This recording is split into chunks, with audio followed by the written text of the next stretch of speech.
Banyak sekali ayat di dalam Al-Quran itu menceritakan tentang sosok pribadi Isa Al-Masih. Yang dikenal di dalam kekristenan itu Yesus Kristus, Yeshua HaMashiach. Bahkan lebih banyak menceritakan tentang Isa Al-Masih daripada Al-Quran menceritakan tentang sosok pribadi Nabi Muhammad.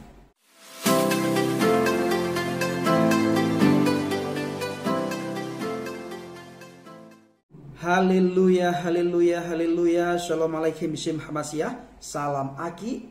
Aku kabarkan Injil keselamatan. Bapak Ibu yang dikasihi Tuhan, ketemu lagi dengan saya Evangelis Avraham Effendi Usman. Bagaimana kabar saudara semuanya? Saya percaya saudara selalu dalam lindungan Tuhan.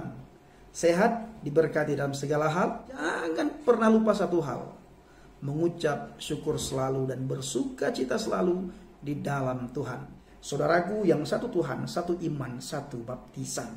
Setiap agama itu selalu ada pribadi yang menjadi panutan bagi penganutnya.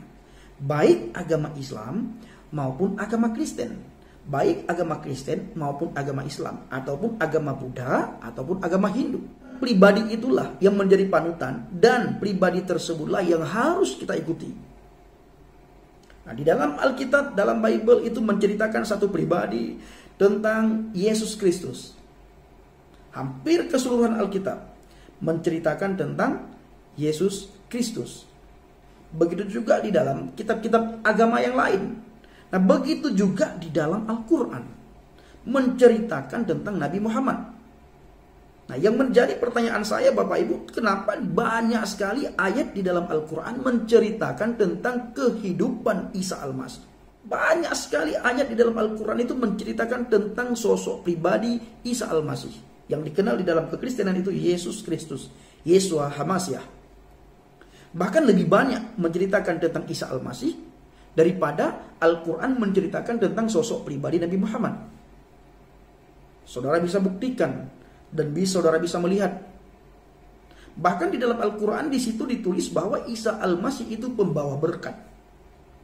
Isa pembawa berkat berkata, aku seorang yang diberkati di mana saja aku berada. Isa Al-Masih ini seorang pribadi yang diberkati dimanapun Isa Al-Masih berada. Dia adalah satu pribadi yang diberkati luar biasa. Di mana tertulis di dalam surat Maryam ayat 31. Saya akan bacakan bagi saudara semuanya. Waj'alani mubarakan aina ma kuntu.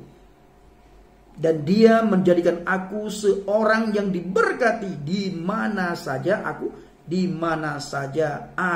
berada. Nah, saudara bisa melihat di dalam ayat 33 di situ dikatakan wassalamu alayya yauma wulidtu wa yauma amutu wa yauma ab'atsu hayyan. Dan kesejahteraan semoga dilimpahkan kepadaku pada hari aku dilahirkan, pada hari aku meninggal, dan pada hari aku dibangkitkan hidup kembali. Ayat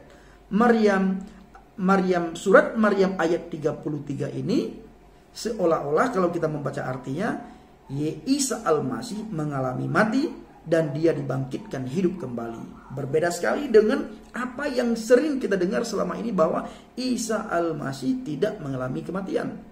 Tidak mengalami mati, tetapi diangkat. Yang mati itu adalah orang yang diserupakan.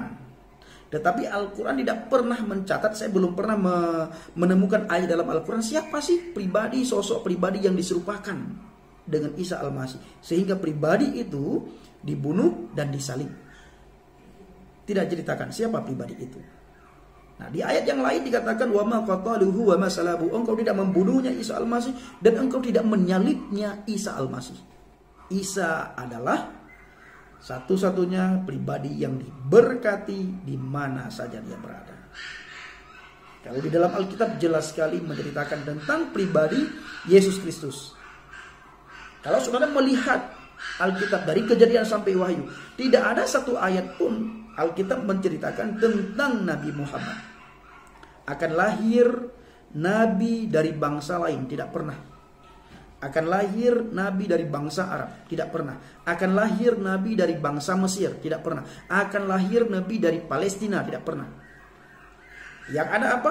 Akan lahir seorang yang dari kaummu. Ya tentunya dari Bani Israel, dari Ibrani, dari Yahudi, bukan dari bangsa-bangsa Goyim, bangsa di luar Yahudi, bangsa di luar Israel, bangsa orang di luar Ibrani, bukan Bapak Ibu. Nah, saudaraku yang satu Tuhan, satu iman, satu Kristen, kiranya video singkat ini menjadi pencerahan bagi kita semuanya. Doakan saya, hari ini saya akan berangkat ke suatu tempat, ke satu desa. Saya akan melakukan penginjilan karena ada beberapa orang yang sudah saya injili. Mereka minta ketemu dengan saya. Doakan supaya orang yang saya jumpai siang nanti dijamah oleh Tuhan. Tuhan berperkara, Roh Kudus berperkara, dan orang itu bisa percaya kepada Yesus Kristus. Shalom alaikum bishim Masiyah, salam aki, aku kabarkan Injil keselamatan.